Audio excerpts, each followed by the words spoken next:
Hello everybody, welcome back.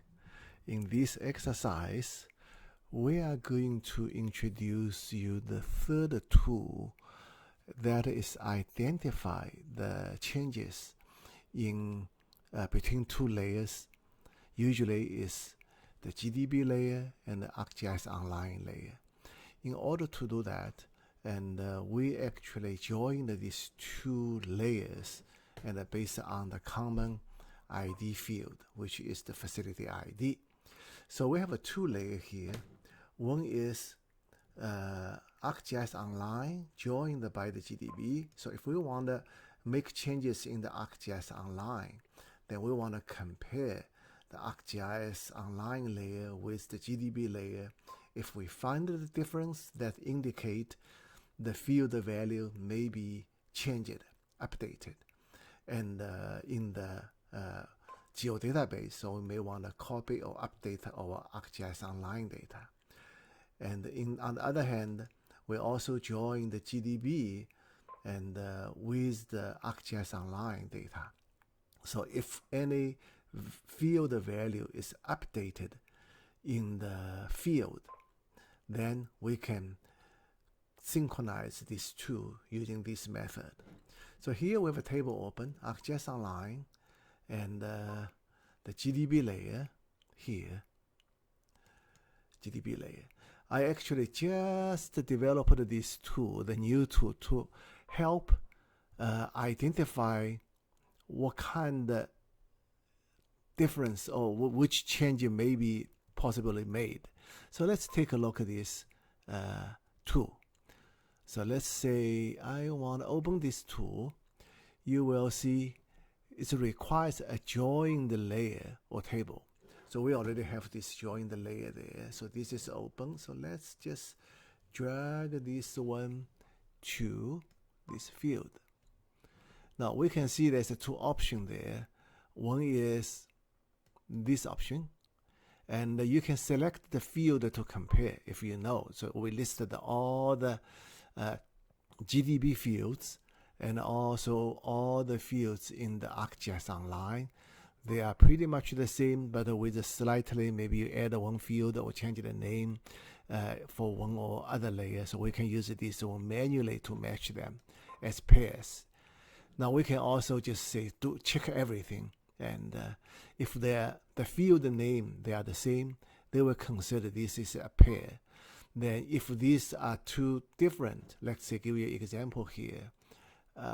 This is the Hydron manufacturer. You see, this is the ArcGIS Online layer, and this is our GDB layer. And you can see ArcGIS Online layer because during the survey we actually populated the manufacturer, and that information is not available when we create data in the local machine, the file geodatabase. So these are the different. There's a number of difference there, and let's just check everything to see what happens. So let's run it. Now what it does, it will go to records by records to check field, each pairs of the fields. Now if it's done, if found a difference, it will highlight that the records containing some difference there. So let's take a look at the message first, because the message also tells me which field that may contain the difference. So we can see among all these editable fields, and we can see the hydrogen color, there's some difference, and the manufacturer we know, and last flashed date, and condition. So all these fields have a difference. Now we can we don't know among these 550 records which fields, and specifically is like say for this hydrogen color, which records may have difference. Maybe it's only 250 with this, but another maybe 300 have a manufacturer difference. So that one and give us total 550 among these fields, all the data set. So we're getting a basic idea. But we can also further refine, say, hey, I want to find exactly for the manufacturer. Maybe also the in addition to manufacture, usually a model, let's say we want to take a look at the model and the manufacture. So which these two fields have a difference. We already know here is unknown, this is no value, that's different. Let's see if we can pick up this difference, okay? So we can select this one here, see manufacture. I hope it's here. Oh, not maintained. Okay, it's here, manufacture. Then we can manually match this manufacture with the ArcGIS Online. Here we want a model. And here we want a model. The model, you see that we have added a few fields, so it's different. The model is here. And now it doesn't matter here have a selection or have no selection. It will clear the selection first when you run these two. So let's just run it. Okay. You see cleared, then reselected. Let's take a look. You see here, okay, we have only two, select these two. We found the difference actually. The 504 records have a difference there. This is all selected 504. Now we can use the next tool to calculate, to update our field. Let's see how we can use the next tool to update. Okay, we close this tool, it's done.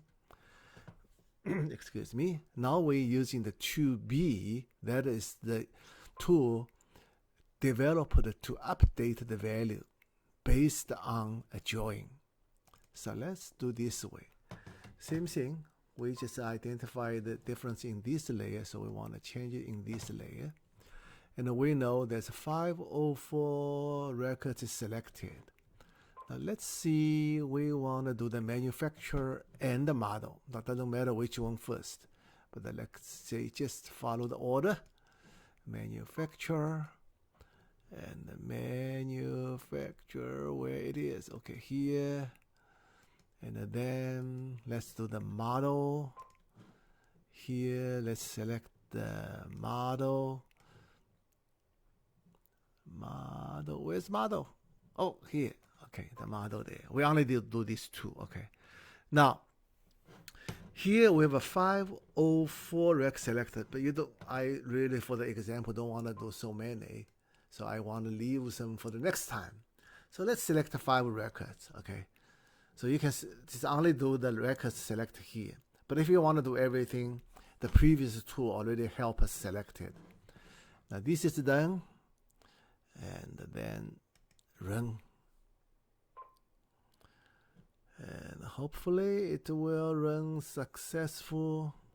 Oh, it's done. Let's see what's the message there. Okay.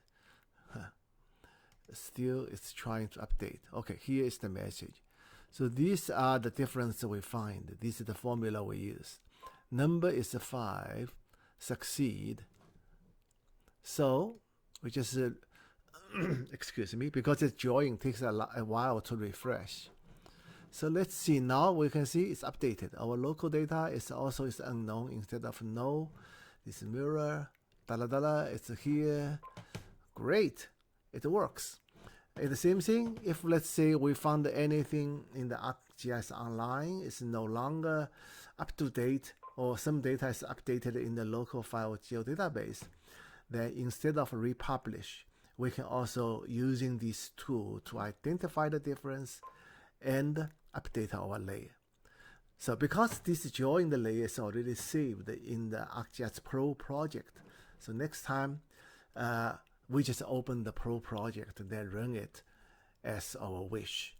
Okay, now this is the tools not only can be used for the feature layer, but we can also use it to update the flashing records, the standing alone tables.